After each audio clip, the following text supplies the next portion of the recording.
Boa tarde, queridos alunos do oitavo ano. Tudo bem com vocês? Espero que sim. Pessoal, nós vimos que o relato de viagem, que é a matéria que nós estamos estudando na disciplina de redação, é um tipo de texto, né, narrativo, descritivo, onde você vai narrar e descrever, né, acontecimentos que aconteceram com você durante uma determinada viagem, né? É importante que os pronomes e os verbos, como eu já expliquei na aula anterior, né, na maioria das vezes, eles são na primeira pessoa. Mas em alguns casos, esses pronomes e esses verbos, né, podem ser também feitos na terceira pessoa, já que pode se narrar, né, uma viagem que aconteceu não com você, mas com outra pessoa. Então, na página, no livro de vocês, pessoal, na página 142, nós vamos dar continuidade à atividade sobre o relato de viagem, né? Página 142. O relato a seguir é o trecho de uma aventura vivida pelo navegador Amir Klink quando ele fez a remo uma viagem pelo Atlântico Sul. No primeiro texto que nós lemos um relato de viagem, né? Que foi feito pelo Che Guevara, né? Onde ele e um amigo, eles percorreram todo o percurso do local onde eles viajaram, né? E puderam transcrever para o papel tudo que eles passaram nesse período. Nesse relato que nós vamos ler aqui, é um relato de viagem vivido pelo Amir Klink.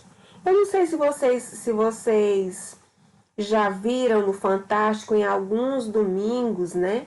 Eu não sei se ainda passa, mas eu via muito passar no Fantástico os relatos de viagem feitos pela o Amir Klink e a sua família, né? Então, o nome desse relato de viagem ele tem como título Partir. E diz assim: o ranger do velho caça-minas de madeira contra o cais me roubou o sono.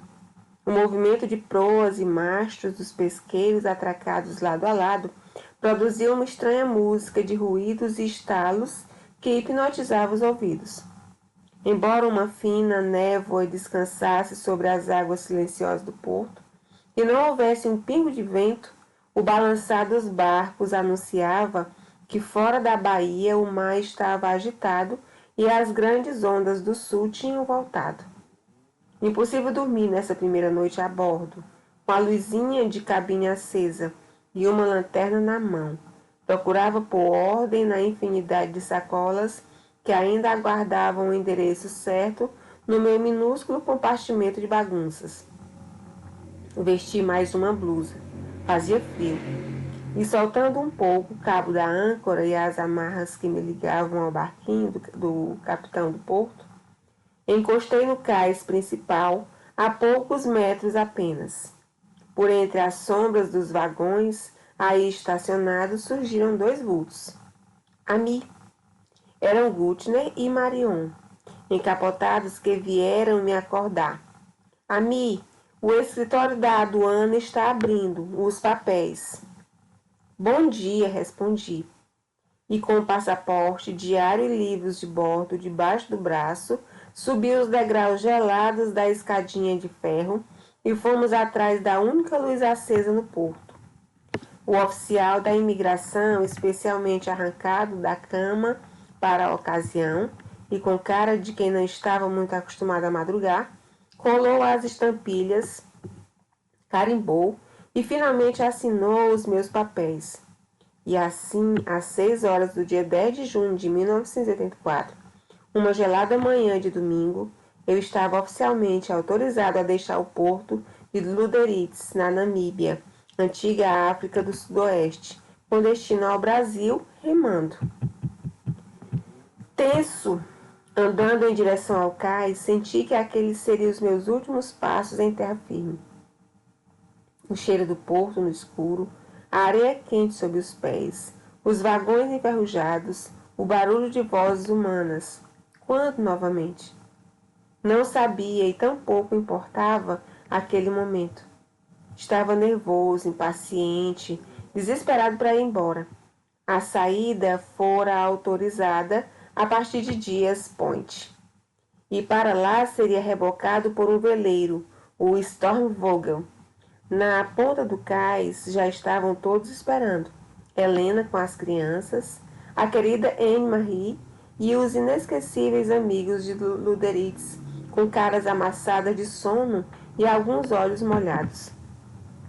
Tinha um enorme nó na garganta e simplesmente não pude me despedir de ninguém. A voz não saía.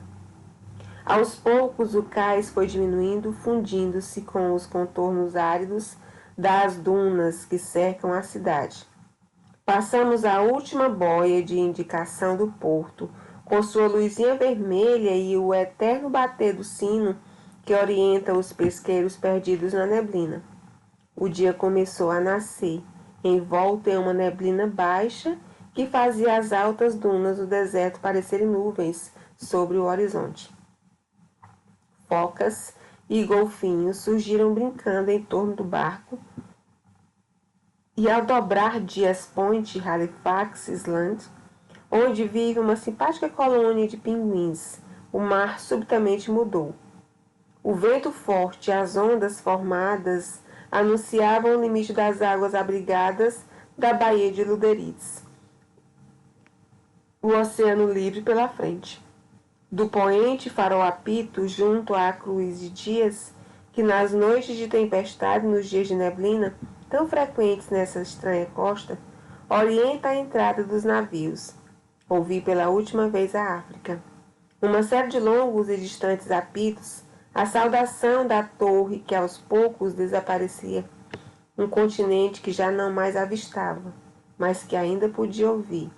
Adeus, África. Então, pessoal, nós podemos ver, né, nesse relato de viagem do Amir Klink, que tem toda uma sequência de acontecimentos, né? Tem toda uma descrição, né, dos locais por onde ele passou. Tem toda uma narração do que aconteceu com ele nesses locais, né? Quem ele deixou, o que ele deixou para trás, o que ele encontrou pelo caminho, né? Então, toda essa caracterização, né? Toda essa narração dos acontecimentos, dos fatos, né? É uma das principais, são uma das principais características do relato de viagem. Como o próprio nome já diz, relato. Você vai relatar, você vai dizer o que aconteceu com você naquela determinada viagem. Na página 143. Que experiências são relatadas nesse texto? Que experiências são relatadas nesse texto? Então, quem era o personagem principal desse relato? Era o Amir Klink. De onde ele saiu? O nome do texto não é Partir? Então, de onde ele saiu? Ele saiu da África. Em direção aonde? Em direção a que local? Em direção ao Brasil. E ele foi de quê? Foi de helicóptero, foi de avião, foi de carro, foi de barco? Então, com todas essas perguntas que eu fiz, claramente vocês podem responder a letra A da 7ª questão. Que experiências são relatadas nesse texto? As experiências da partida, da viagem do navegador Amir Klink da África para o Brasil em um veleiro. A partida da viagem do navegador Amir Klink da África para o Brasil em um veleiro. Letra B. Observe algumas palavras empregadas no texto. Nós vimos lá no texto que foram empregadas palavras bem características, né, do meio marítimo, como cais, atracados, baía, pesqueiros, âncora, barcos, porto, proa, mastros. O que essas palavras revelam sobre o espaço onde ocorreram as aventuras de Amir Klink? O que essas palavras revelam sobre o espaço onde ocorreram as aventuras de Amir Klink? Justamente o que eu falei que seriam palavras características do meio marítimo, ou que a aventura ou que a viagem, né, se passou no mar. Letra C. Observe os verbos destacados no trecho a seguir. E com passaporte, diário e livros de bordo debaixo do braço, subi os degraus gelados da escadinha de ferro e fomos atrás da única luz acesa no porto. O oficial da imigração, especialmente arrancado da cama para a ocasião e com cara de quem não estava muito acostumado a madrugar, rolou as estampilhas, carimbou e finalmente assinou os meus papéis. E assim, às 6 horas do dia 10 de junho de 1984, uma gelada manhã de domingo, eu estava oficialmente autorizado a deixar o porto de Luderitz, na Namíbia, que é a antiga África do Sudoeste, com destino ao Brasil, remando. A pergunta da questão: em que tempo verbal eles estão? Porque esse tempo verbal é predominante. Nós podemos perceber, olha, subir, fomos, carimbou, assinou. Esses tempos verbais aqui, pessoal, eles estão no pretérito perfeito. Pretérito perfeito do modo indicativo. Porque nesses relatos de viagem, agora, porque esse tempo verbal é predominante, né? Porque nesses relatos de viagem, os fatos relatados ocorreram em um momento anterior ao do relato escrito. Ou seja, quando, né, o Amir Klink ele foi escrever esse relato, esse texto, toda essa narrativa já tinha se passado com ele. E ele foi transpor para o papel tudo que ele tinha vivido, tudo que ele tinha visto na viagem. Então, qual é o tempo verbal? É o pretérito perfeito do modo indicativo. Por que esse modo verbal é predominante? Porque os fatos relatados acontecem em um momento anterior ao do relato escrito. Letra D. Em determinado momento do relato, Amir Klink afirma que estava nervoso ao deixar a África. Explique por que ele se sentia assim. Tempinho para vocês responderem. Por que o Amir Klink ele estava nervoso em deixar a África?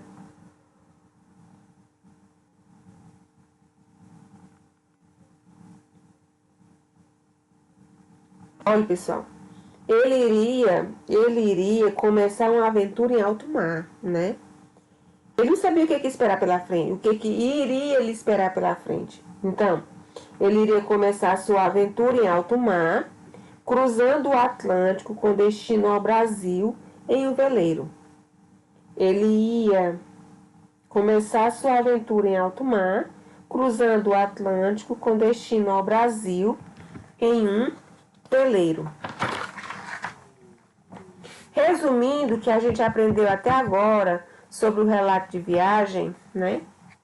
Nós temos que o conceito de relato de viagem, ele é um texto em que o autor registra, empregando a primeira pessoa do discurso, as experiências vividas durante uma viagem.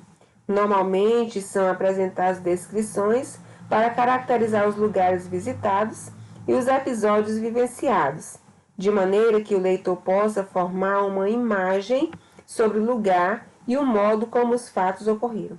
Então, esse relato de viagem, pessoal, é justamente o que eu tinha falado até agora, né?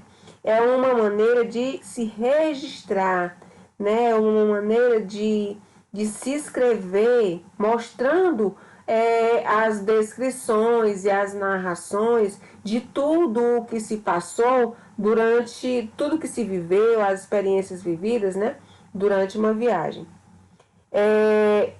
Essas descrições elas servem para mostrar para o leitor, né, as características dos lugares, das pessoas, né, que foram encontradas, onde o personagem principal vivenciou toda a sua narrativa. Quem é o público-alvo do relato de viagem? São pessoas que se interessam por aventuras, viagens e relatos. Pessoas que se interessam por aventuras, viagens e relatos. O objetivo: relatar situações vividas durante uma viagem, expondo ainda sentimentos e sensações. E as principais características do relato de viagem são: relato de situações reais que ocorreram com uma pessoa, emprego da primeira pessoa do discurso, eu, né, nós, marcadores de tempo, quando aconteceu, o período do dia que aconteceu, né? E a descrição do relato, que nada mais é do que você mostrar determinadas características, né, dos locais, das pessoas, né, a narração dos acontecimentos pelos quais você vivenciou na sua viagem. Nós temos aqui, pessoal, duas sugestões para vocês, uma de filme e uma de livro, certo? A sugestão de filme é Diário de uma Motocicleta. Adaptado do livro de viagem de Che Guevara, o filme Diários de Motocicleta revela as emoções vividas na aventura dos amigos que saíram da Argentina a fim de conhecer países como o Chile, o Peru e a Venezuela, em uma rota de aproximadamente 8.000 quilômetros a bordo da motocicleta apelidada por eles de La Poderosa. Além de paisagens deslumbrantes e belezas naturais, os jovens também conheceram a dura realidade do povo que sofre com as injustiças sociais. E a sugestão do livro são mostradas as jornadas realizadas por personalidades como Vasco da Gama em busca das Índias, Alexandre o Grande para construir seu império, a volta de Odisseu para a ilha de Ítaca, além de outras expedições de viagens, famosos, anônimos, reais ou fictícios, que marcaram a história da humanidade. Pessoal, tem um livro também que talvez até vocês já conheçam. O nome desse livro é A Volta ao Mundo em 80 Dias. O autor desse livro é Júlio Verne. Ele também é um relato de uma viagem, mas é uma viagem que tem um fim surpreendente. Eu não vou contar aqui, porque se vocês forem ler, né, vocês vão ver o encanto que é o final desse livro. Mas para que haja esse encanto no final do livro, é preciso que se acompanhe a história desde o limiar, desde o seu começo, para você perceber os detalhes, né, que ele passou. Quando ele chegou lá no final, né, da história, teve um desfecho bem inesperado, certo? Pessoal,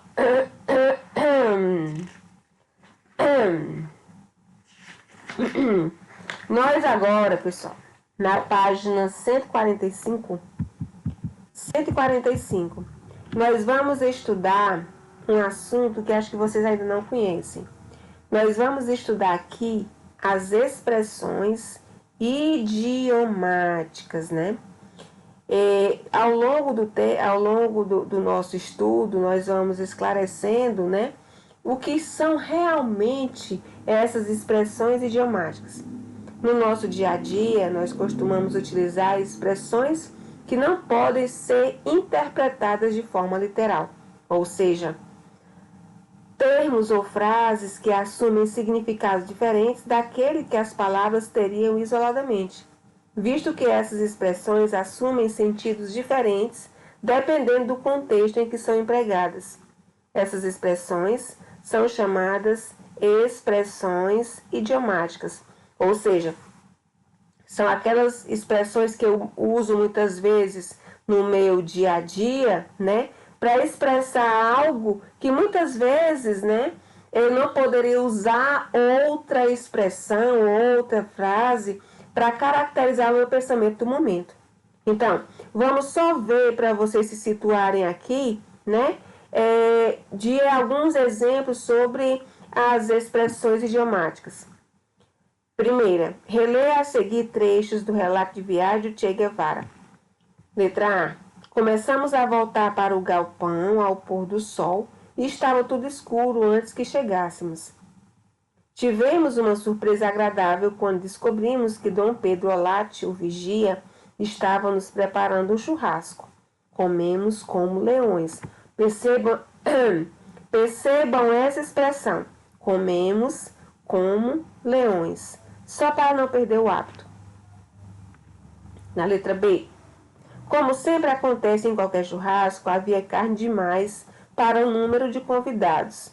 Logo, nós tivemos carta branca, né, para seguir nossa vocação de camelos. Então, o que é carta branca? O que é comemos como leões, né? O que são esse tipo de expressão? Vocês acham que esse tipo de expressão pode ser utilizada, né, numa linguagem formal? Olha, como eu vou explicar aqui no início. São expressões que não podem ser interpretadas na forma literal, ou seja, comemos como leões, né? Aqui há uma comparação. Como? Comemos como leões, nós não somos leões, nós comemos como eles, ou seja, eles comeram muito, né? Carta branca, o que é logo nós tivemos carta branca? O que essa carta branca aqui quer dizer? Ou seja, uma certa liberdade para seguir a nossa vocação de camelos, certo? Então percebam que essas expressões, né, elas não podem ser interpretadas de uma forma literal, né? Essa frase ela vai assumir um significado bem diferente, né, daquele que as palavras teriam se elas se encontrassem sozinhas na frase, certo? Por exemplo, o que é carta branca na sua íntegra? É uma carta, né, de papel branca, né? Mas dentro do contexto dessa oração, né, eu utilizando a expressão carta branca, eu estou dizendo que eu tenho liberdade. Se aqui ele diz assim, ó, comemos como leões. Imaginem aí uma cena, comemos como leões. Então, vocês imaginam um bando de leões, né? Comendo, devorando ali a carne de um carneiro, por exemplo. Mas, dentro do contexto da oração, dentro do contexto, né, do texto, você vai perceber que comemos como leões quer dizer que comeram muito, né? E não está presente a figura do leão. Então, por isso que são expressões que não podem ser interpretadas de uma forma na íntegra, né? De uma forma literal. Letra A. Com que sentido a expressão em destaque no trecho A costuma ser empregado no dia a dia? No trecho A. No trecho A.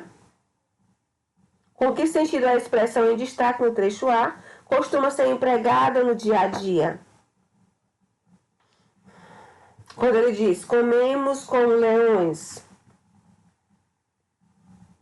Com o sentido de comer muito e com muita vontade. Comer muito e com muita vontade. Assim como o leão come, né? Por isso, advém essa expressão. Na letra B. E a expressão em destaque no trecho B? Quando ele diz carta branca. Já falei para vocês que carta branca, no seu sentido, né, literal, ou seja, ao pé da letra, é uma carta de papelão, né, da cor branca. Mas, dentro do contexto da oração, dentro do contexto desse texto, carta branca quer dizer liberdade, permissão para realizar alguma coisa, certo? Liberdade, permissão para realizar alguma coisa. certo? Então percebam que essas expressões idiomáticas, né, elas não podem ser interpretadas de uma forma literal. Você precisa que exista a presença dessas expressões dentro de um contexto, né? Dentro de uma frase, dentro de uma oração, ou mesmo dentro de um texto, para que você possa interpretar o real sentido dela, certo? Letra C. Que outras expressões idiomáticas podem ser usadas para dizer que alguém comeu em demasia? Tem uma expressão que a gente usa muito aqui na região Nordeste, né? Que é bom de garfo. Não sei se vocês já ouviram falar, né? Pançudo também eu já ouvi falar. Outras expressões para dizer que alguém comeu muito. Que a pessoa é boa de estômago, ou que tem estômago de avestruz, é boi de garfo, pançudo, entre outras, né? Existem várias e várias expressões, né, que de acordo com quem se usa do local onde essa expressão é usada, né, que a gente pode dar para alguém comeu em demasia. Letra D. Essas expressões costumam ser usadas em situações de formalidade ou de informalidade. Já expliquei para vocês, pessoal, que no relato de viagem, né, a gente pode utilizar também alguns termos informais. Ou seja, como você pode colocar no texto de relato de viagem provérbios, gírias, visto que não é um texto totalmente formal. Quer dizer, dependendo do seu público-alvo e dependendo também da pessoa que está escrevendo o relato de viagem. Mas essas expressões idiomáticas, que são essas expressões que realmente não podem ser interpretadas ao pé da letra, elas têm que estar dentro de um contexto de uma frase ou de uma oração. Então, elas são informais. São usadas em situações informais, porque são expressões usadas no dia a dia em situações comunicativas informais. É claro que eu não vou dizer uma expressão dessa. Comemos como leões. Fulano é bom de garfo, né? Dei carta branca para fulano. Então, eu não vou utilizar de maneira nenhuma essas expressões idiomáticas, né, no meu meio formal. Quando eu vou escrever de uma maneira mais formal, eu preciso ter muito cuidado com o que eu estou escrevendo, para quem eu estou escrevendo, visto que a formalidade ela vai dispensar, né? Vai dispensar gíria, vai dispensar provérbios, vai dispensar marcas de oralidade, vai dispensar essas expressões idiomáticas também, certo? Lá na página 146, estão entendendo, né, pessoal, que são expressões idiomáticas? São aquele tipo de expressão que elas não podem ser interpretadas ao pé da letra. Elas têm que estar dentro de um contexto de uma oração, de uma frase ou de um texto, para que elas possam ser entendidas, né, e que elas mostrem as características, né, o sentido delas dentro daquele local onde ela está inserida. Segunda questão. Leia a tirinha com alguns personagens da turma do Chachado. Olha só a cara de pau de Arthurzinho, subornando Zé Pequeno, que é o juiz do jogo. E ainda dizem que o futebol é uma caixinha de surpresas. Naquele caso, é uma caixinha cheia de bombom de chocolate, né? Então, o que está acontecendo nessa tirinha, né? Os personagens, eles estão observando, né? Que o Arthurzinho, aqui o Arthurzinho, está subornando o juiz com a caixa de chocolate. Não é isso? Na letra A. Nessa tirinha, os personagens estão em um jogo de futebol. No primeiro e segundo quadrinho, eles demonstram insatisfação com a atitude do personagem Arthurzinho. Explique o porquê dessa insatisfação, considerando que todos estavam envolvidos na mesma situação. Por que eles estavam insatisfeitos se todos estavam na mesma situação, ou seja, no campo de futebol? Responda.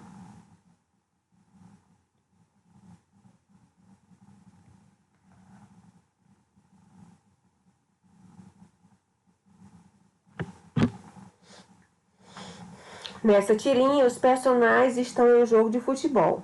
No primeiro e segundo quadrinho, eles demonstram insatisfação com a atitude do personagem Arthurzinho. Explique o porquê dessa insatisfação, considerando que todos estavam envolvidos na mesma situação. Então, pessoal, olha, a insatisfação aconteceu porque eles pertencem ao time adversário. Olha a blusinha. Tá vendo? A blusinha deles, como é diferente da blusinha do Arthurzinho. Então, a insatisfação aconteceu porque eles pertenciam a um time adversário do Arthurzinho. Que ele está mostrando uma caixa de bombons ao juiz, o que sugere a ideia de conseguir algum benefício no jogo, corrompendo o juiz. Vocês que são aqui jogador de futebol, viu, gente? Jamais corrompam o juiz, porque o time adversário pode estar de olho. Letra B. O que leva o leitor a supor que o Arthurzinho conseguirá o que pretende com o juiz? Olha. O que leva o leitor a supor que o Arthurzinho conseguirá o que pretende com o juiz? A fisionomia e o movimento suspeitos é pequeno. Olha. A fisionomia e o movimento suspeitos é pequeno. De olhar para... Olha aqui, olha o movimento dele, como ele olhou, tá vendo? O movimento rosto. De olhar para ambos os lados apressadamente. O que pressupõe que o ato não poderia ser testemunhado, né? Ou seja, ele ficou olhando para um lado, para o outro, para saber se alguém estava vendo, né? Que o Arthurzinho estava dando uma caixa de chocolate para ele. Então, é a fisionomia e o movimento suspeitos é pequeno, de olhar para ambos os lados apressadamente, o que pressupõe que o ato não poderia ser testemunhado. Na letra C, na tirinha foram empregadas duas expressões idiomáticas. Identifique-as e explique o sentido de cada uma delas. Lá no primeiro quadrinho nós temos bem no comecinho. E no segundo quadrinho também nós temos outra. São expressões idiomáticas que nós vamos identificar o sentido de cada uma delas. Olha, no primeiro quadrinho, quando ele diz assim, olha só a cara de pau de Arthurzinho subornando o Zé Pequeno, o juiz do jogo. Então, cara de pau. Cara de pau aqui, pessoal, é uma expressão idiomática, e quer dizer uma pessoa folgada, atrevida, atrevida. E no segundo quadrinho, e ainda dizem que o futebol é uma caixinha de surpresa. Caixinha de surpresa é o quê? Algo inesperado, surpreendente. Caixinha de surpresa, algo inesperado, surpreendente. E na letra D? Letra D. Há muitas expressões idiomáticas criadas com base em palavras do futebol. Faça uma pesquisa para identificar alguns exemplos e seus possíveis significados. Pessoal, olha, vocês, né, principalmente os jogadores de futebol, vocês sabem que dentro do campo de futebol, às vezes, né, tem xingamentos, às vezes tem palavras que são características próprias, né, do jogo de futebol. Existem várias e várias expressões que são utilizadas somente lá dentro do campo de futebol. Mas algumas expressões, né? Ficar para escanteio é o quê? Deixar alguém esquecido, né? Pisar na bola, fazer alguma coisa errada. Pendurar chuteiras, né? Pendurar chuteiras é você se aposentar, você não jogar mais. Vestir a camisa, defender o seu time. Ou seja, existem várias e várias expressões que a gente pode utilizar dentro do meio esportivo. Na terceira questão, leia a tirinha a seguir e atente para a expressão do olhar do crocodilo E para a recomendação que é de sortudar o réptil. Bem, está na minha hora. Amanhã eu volto para conversarmos mais um pouco. E nada de chorar lágrimas de crocodilo. Explique em que consiste o duplo sentido da expressão lágrimas de crocodilo e o efeito causado na tirinha. Olha, o duplo sentido da expressão lágrimas de crocodilo. E qual é o efeito causado na tirinha? Ora, lágrimas de crocodilo, né? Com o crocodilo, o animal aqui está dentro da água, né? Por se tratar de um crocodilo de verdade, pode fazer referência às suas lágrimas, né? Por se tratar de um crocodilo de verdade, pode fazer-se referência às suas lágrimas. Ou ainda, isso que é o sentido literal, né? Ou ainda na expressão idiomática, lágrimas de crocodilo, quer dizer que indica lágrimas falsas, quando você chora por pura falsidade, né? Então você diz que você tem lágrimas de crocodilo. Então, esse duplo sentido, esses dois sentidos, né? É um recurso empregado para causar humor na tirinha. Causar humor na tirinha. Quarta questão. Agora leia o texto que explica o significado e o surgimento da expressão lágrimas de crocodilo. Pessoal, até eu ler esse texto aqui, eu também não sabia, né? Qual era o significado, por que é utilizado essa expressão lágrimas de crocodilo. Agora vocês vão conhecer também. Quando uma pessoa chora, fingindo que está triste por alguém, falamos que ela está chorando lágrimas de crocodilo. Essa expressão surgiu pelo fato de o crocodilo estar sempre com os olhos úmidos, característica dos animais marinhos, pois ajuda a diluir o sal presente na água do mar e a proteger os olhos. Portanto, quando falamos que alguém está chorando lágrimas de crocodilo, queremos dizer que se trata de uma lamentação falsa, que a pessoa só está querendo causar uma boa impressão. Por quê? Porque o crocodilo vive sempre com os olhos molhados, também por cor, molhados e úmidos, né? Porque essa é uma característica dos animais que vivem na água, né? Você já tinha ouvido essa expressão? Se sim, em que situação ela foi usada? Lágrimas de crocodilo. Cada um tem sua resposta. Tem outras expressões aqui, muito interessantes, que a gente já vai ver. De que forma o texto dialoga com a tirinha? De que forma esse texto, né? Esse texto aqui, Lágrimas do Crocodilo, vai dialogar com essa tirinha que a gente viu logo acima. Dialogar, ou seja, fazer uma referência a essa tirinha que a gente viu logo acima. Na medida em que busca esclarecer as possíveis origens da expressão.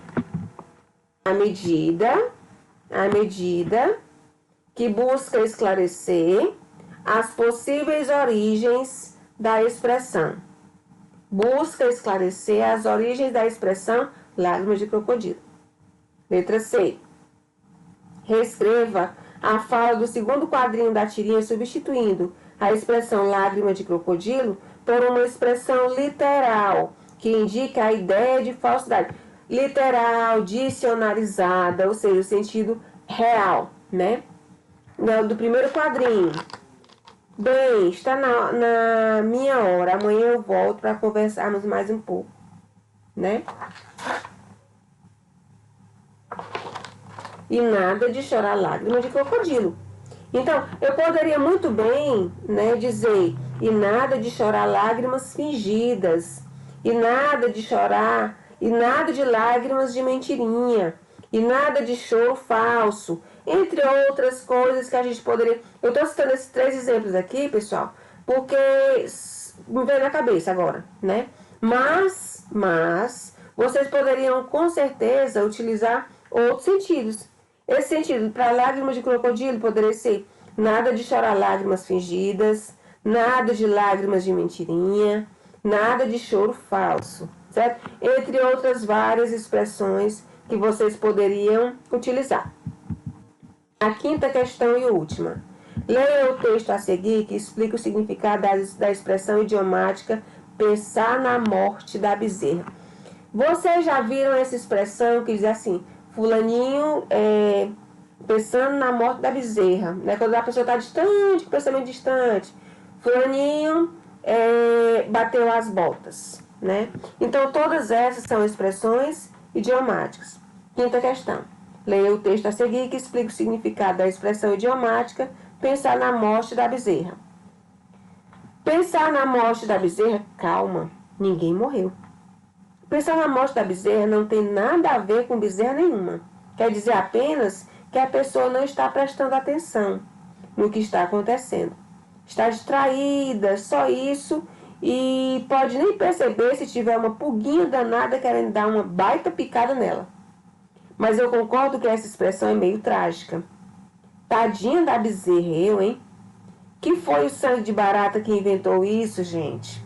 Sangue de barata também, né? É uma expressão idiomática. Você já empregou essa expressão em que situação? Às vezes a gente está numa sala de aula, né? Quando a gente estava lá na presença física, a gente viu um aluno que estava no mundo da lua, né? Que também é uma expressão idiomática. Fulaninho está pensando na morte da bezerra, ou seja, ele está tão distraído, ele está tão distante, né? Que ele não está nem prestando atenção em nada. Em que situação? Essa situação acontece quando você está totalmente distraído, quando você não está prestando atenção em nada do que está acontecendo ao seu redor. D. Comente o efeito de sentido da afirmação. Calma, ninguém morreu. Que sentido tem essa frase, né? Calma, ninguém morreu. O autor aqui, pessoal, quis fazer uma ironia, né? Ele vai esclarecer ao leitor que o significado não deve ser interpretado de forma literal. E ele começa o texto dessa maneira, para tornar a explicação mais leve e mais bem-humorada. E a letra C. Outra expressão idiomática foi empregada no texto, né? Qual é essa expressão e com qual sentido ela foi utilizada? Qual é, né? Lá no final do texto, ela até diz para vocês assim, isso daqui também é uma expressão idiomática, né? Qual é essa expressão que a gente encontra no texto e qual o significado dela, né? Qual o significado dela? Aqui, pessoal, olha. Sangue de barata. Sangue de barata é uma pessoa totalmente insensível, né? Que não tá ligando para nada, né? Que tanto faz como tanto fez. Ela tá na dela, não tá ligando para nada, né? Então, sangue de barata tem justamente esse sentido, né? De uma pessoa insensível. Pessoal, com essa tarefa de hoje, né, nós finalizamos o nosso relato pessoal. Nosso relato de viagem, certo? O nosso relato de viagem. Vocês vão fazer, pessoal, um relato de viagem, vão enviar para o meu WhatsApp, tá bom? Vocês vão ter como base as instruções do livro da página 149 e 150. 149 e 150. Para vocês me entregarem até na próxima aula, até na próxima quinta-feira, certo? Vocês vão fazer um relato de viagem com base nas páginas 149 e 150. Essa atividade é a nossa primeira avaliação parcial de redação. Para a gente não deixar tudo para a última hora, vamos logo, já que a gente terminou o nosso assunto agora de relato de viagem, nada mais oportuno do que vocês fazerem um relato de uma viagem que vocês já fizeram, seguindo todas as orientações que eu já falei para vocês nessas aulas, certo? E principalmente as orientações do livro da página 149 e página 150, tá bom? Então, pessoal, nossa aula de hoje foi só. Fiquem com Deus, que Deus proteja cada um de nós e nossas famílias. Tchau, tchau.